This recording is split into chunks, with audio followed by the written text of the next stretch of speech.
Buenas tardes, tengan todos y todas. Bienvenidos a la 19ª Feria Internacional del Libro Filben 2023. Un espacio que nos permite promover la cultura y la lectura y el reencuentro con nuestros escritores, autores y lectores. Mi nombre es Marian Colmenares y hoy tengo el honor de ser la anfitrión de esta hermosa presentación, titulado El imaginario petrolero y otros ensayos sobre literatura venezolana, de Cosimo Mandrillo. Escritor, doctor en literatura hispanoamericana, magíster en literatura venezolana y profesor jubilado de la Universidad del Zulia, galardonado con el Premio de Literatura Jesús Enrique Lozada, otorgado por la Gobernación del Estado Zulia.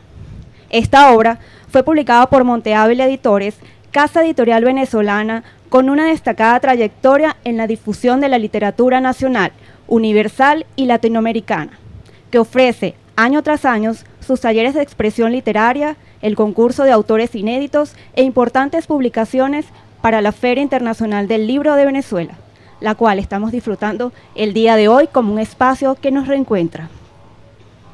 A continuación, le damos la bienvenida a José Javier León, docente y director de la Universidad Bolivariana de Venezuela en el estado Zulia, quien nos acompañará durante esta presentación de este libro de Cosimo Mandrillo.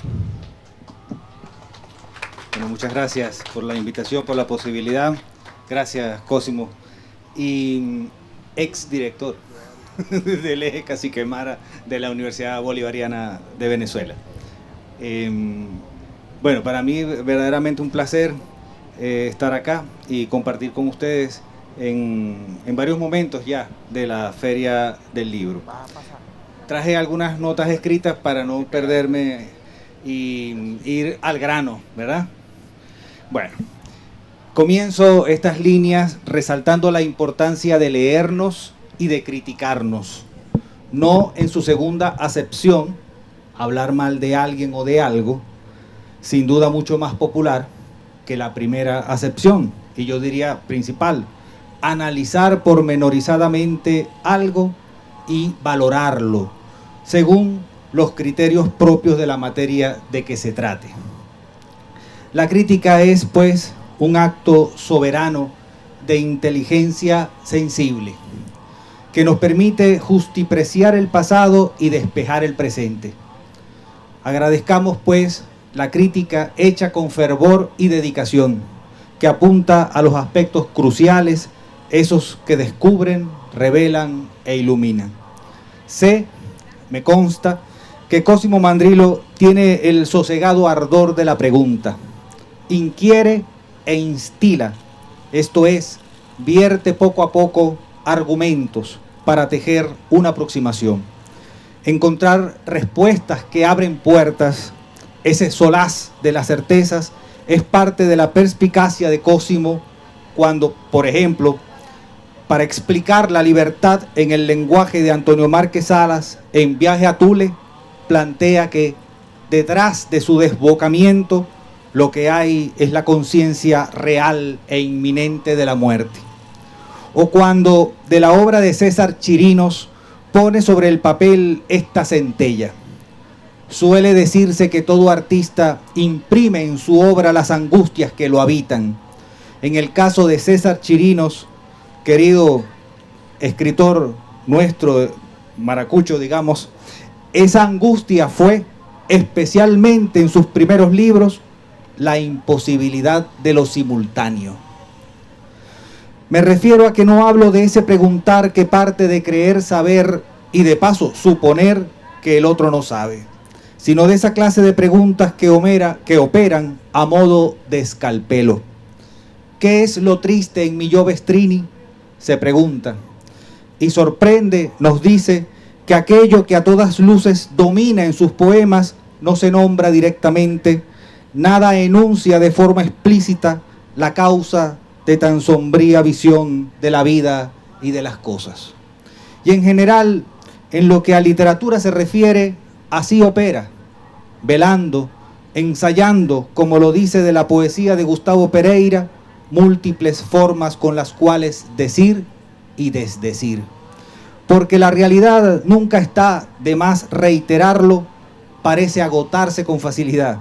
De modo que nuestra literatura, así lo advierte Mandrilo, de la misma forma que el cine, por ejemplo, rechaza sistemáticamente alejarse de temas y peripecias muy ligadas a la realidad percibida de cerca por el lector, dejando de este modo sin desarrollar una potencial vertiente fantástica, impersonal, objetiva o como quiera llamársele.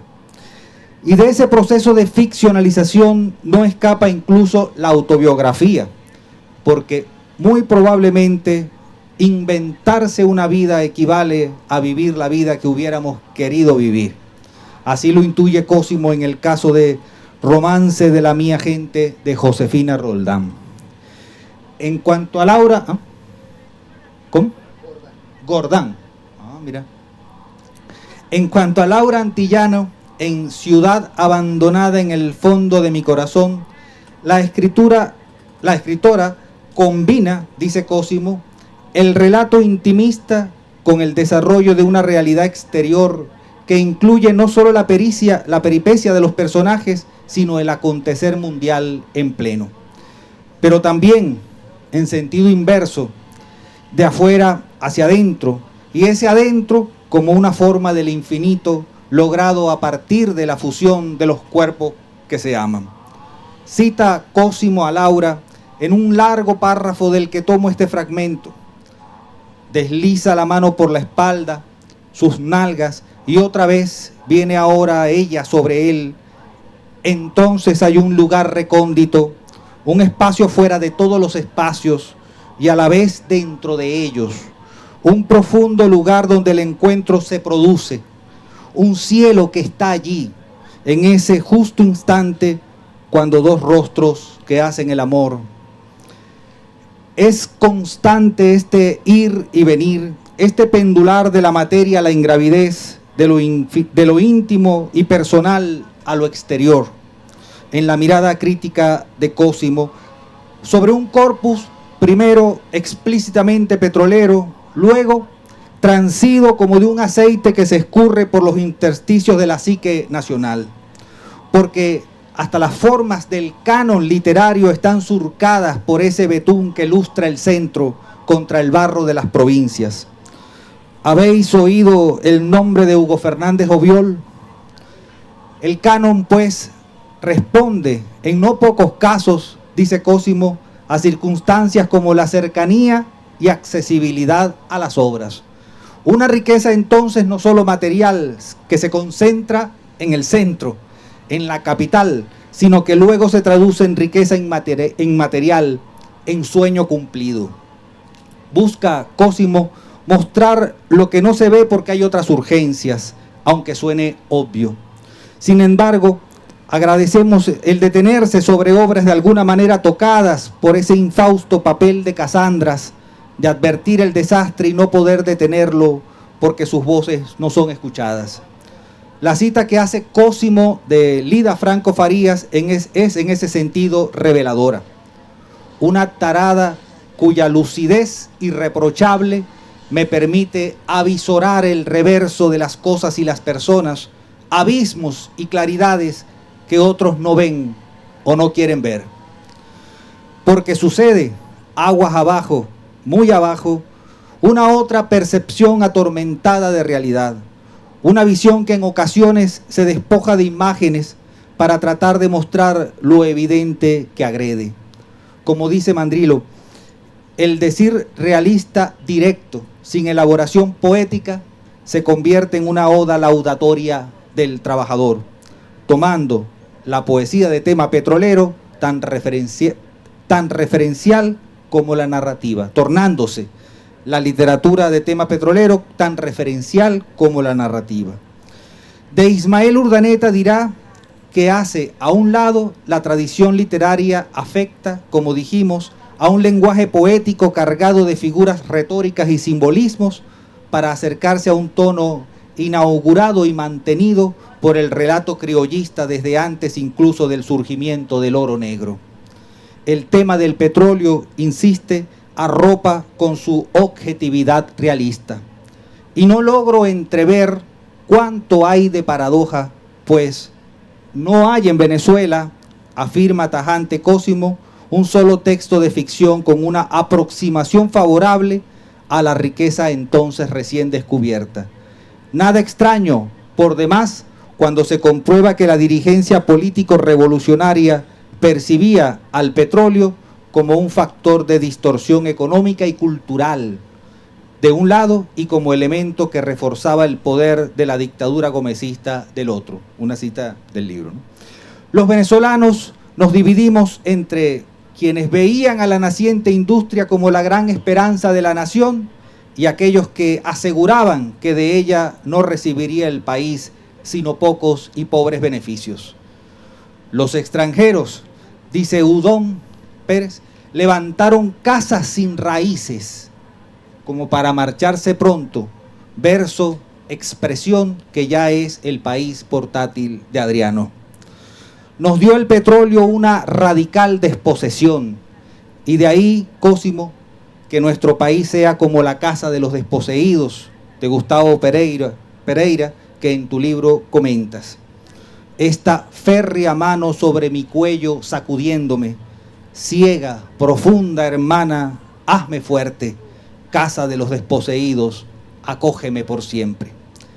Si en todas partes está, como si la renta se filtrara no en términos materiales, sino como expresión de la asfixia, cabe entonces comparar esa riqueza ciega, profunda y hermosa con la riqueza petrolera que nos dio una casa, pero al mismo tiempo una radical desposesión, una pobreza radical. Para decir, como el propio Gustavo Pereira en el poema Escribo tu nombre, pueblo mío, solo vengo a pedirte una limosna de esperanza.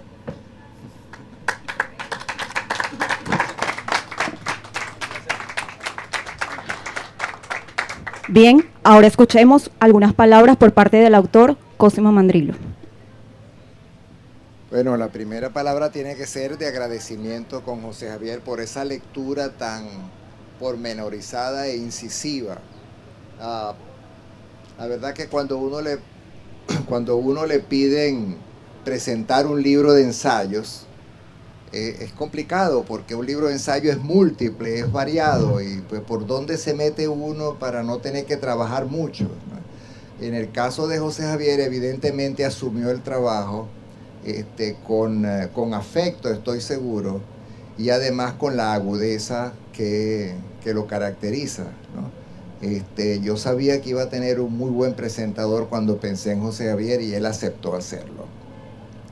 Cuando uno recoge los ensayos que ha estado escribiendo durante mucho tiempo, es una especie de autobiografía.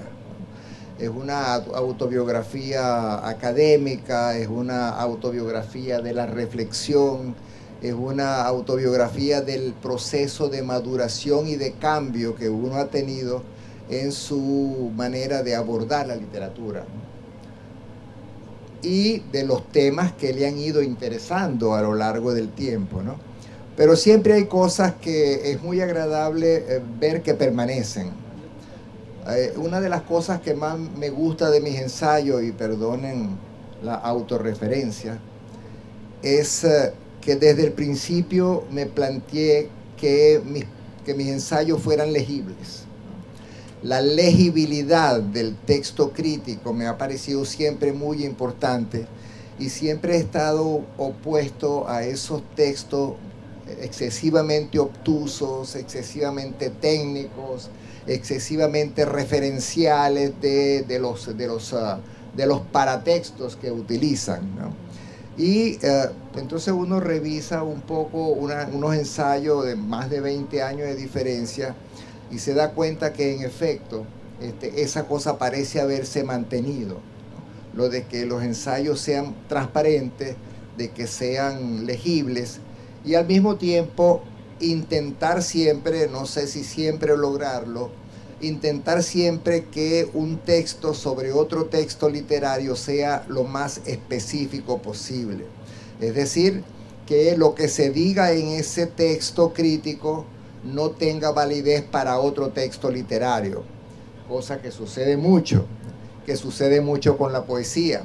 Yo comentaba durante el almuerzo con Miguel Mendoza Barreto, aquí presente, Yo le decía, bueno, mira, esos textos sobre poesía que cuando se terminan de leer tú puedes cambiar el nombre del autor y el nombre del libro y sigue funcionando, quiere decir que no sirve para nada, ¿no?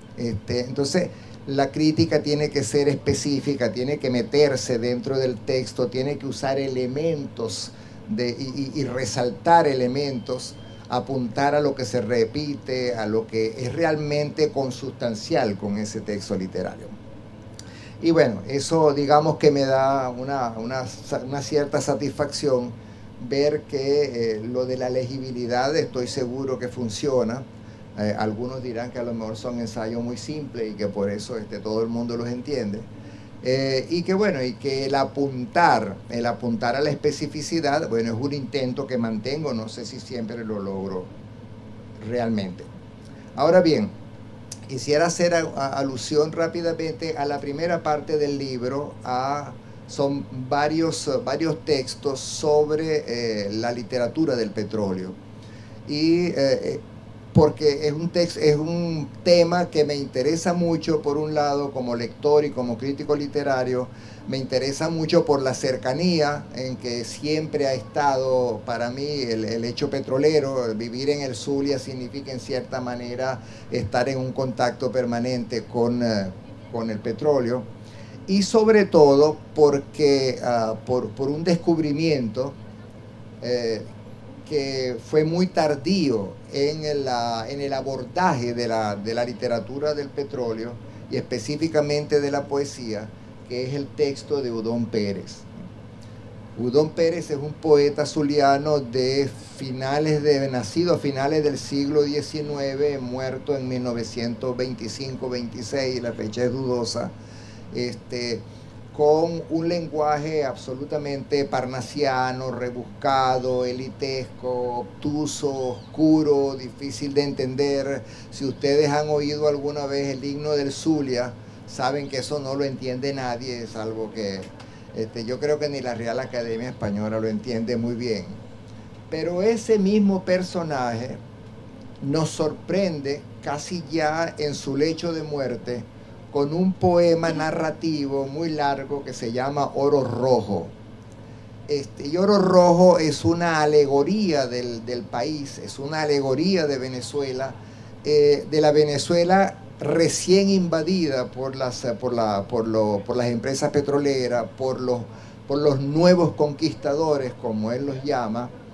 Y el abordaje que él hace es absolutamente, digamos, revolucionario, y sobre todo si se compara con el resto de su obra, porque se opone de manera tajante a ese cambio brutal que está sucediendo en el país, a la discriminación que ya se ve claramente con respecto a los venezolanos, a los nativos, y sobre todo al llamamiento a la huelga. 1926 o 25, la gran huelga petrolera fue en 1936. Entonces, imagínense ustedes lo que significa que en 1926 ya alguien que además es un conservador esté llamando a la huelga como única manera de reivindicar y de salvar de alguna manera al trabajador venezolano enfrentado a estos nuevos conquistadores que Udón Pérez dibuja como, o sea, hay la alegoría, hay una muchacha muy bella que se llama Rosa. Rosa es el nombre del campo petrolero donde reventó el Barroso II, que fue el que dio inicio realmente a la industria petrolera venezolana. Pero quizás por hermosa, dice Udón Pérez, con ínclito apodo, todos patria la llamaban. Entonces, claro, no hay ninguna intención de ocultar la alegoría, la asociación entre esta muchacha que va a ser asaltada por un extranjero intentando violarla, y que se sacrifica en un pozo petrolero, enciende un fósforo y produce un gran incendio, y se sacrifica a ella para no ser violada, violentada por este extranjero. Entonces, bueno, ya había, cuando se descubre este poema de Udón Pérez, cuando se le asocia con la literatura petrolera, ya había una serie de análisis sobre la literatura del petróleo, sobre todo el famoso libro de Gustavo Luis Carrera que se llama La novela del petróleo. Y lo interesante es que todos los indicadores de elementos contenidos en la novela del petróleo están en ese poema de Udón Pérez. O sea que Udón Pérez no solamente se adelanta abordando el tema, sino cómo se iba a abordar el tema y qué era lo que se iba a destacar del impacto que la industria petrolera tuvo en el país. La discriminación, los bajos sueldos, la movilidad poblacional, el éxodo poblacional que eso produjo, la asociación de las autoridades gubernamentales con las empresas petroleras para reprimir. Todo eso está en ese poema de Udón Pérez.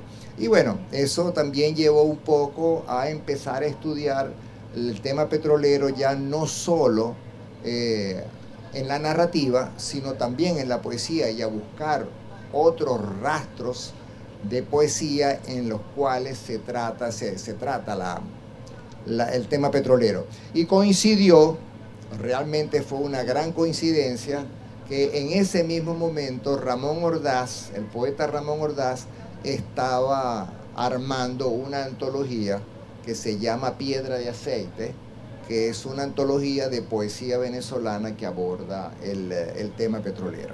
Entonces, bueno, y fíjense, lo de Udón Pérez era tan desconocido que Ramón tenía la antología armada ya para entrar a imprenta. Cuando, no sé, nos comunicamos de alguna manera y le dije, no puedes publicar eso sin el poema de Udón Pérez, ¿no? Y efectivamente, el poema de Udón Pérez abre, porque es el primerísimo, abre la antología Piedra de Aceite de Udón Pérez. Bueno, eso es un poco el cuento de esta especie de experiencia, de autobiografía académica o no sé, o de la reflexión, que puede ser el recoger una serie de ensayos y publicarlos. Gracias.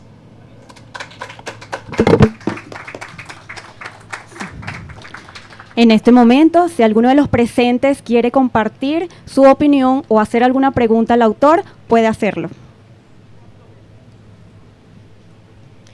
Para continuar, llegó el momento más especial de esta presentación. Vamos a proceder al bautizo de esta obra literaria, El imaginario petrolero y otros ensayos de Máximo de Cosimo Mandrillo.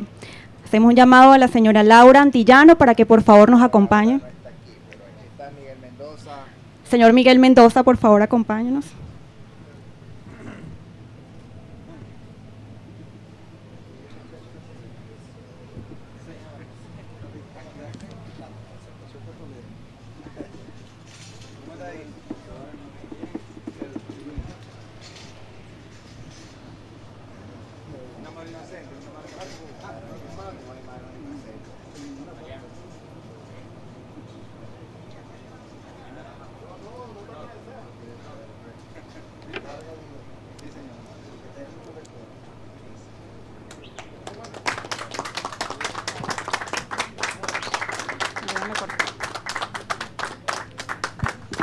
Y de esta manera queda bautizado el libro de este autor, Cosimo Mandrillo. Estas y otras obras de Monte Ávila Editores las pueden adquirir en el Pabellón Venezuela o descargarla en nuestra página web www.monteavilaeditores.com. También nos pueden seguir en todas nuestras redes sociales como @montepisoávila. El recordatorio de las próximas presentaciones del día de hoy a las 6 de la tarde, el libro El chavismo como identidad política de Jessy Chacón y Wilfer Bonilla en la tarima principal. Es todo y así concluimos este evento. Gracias.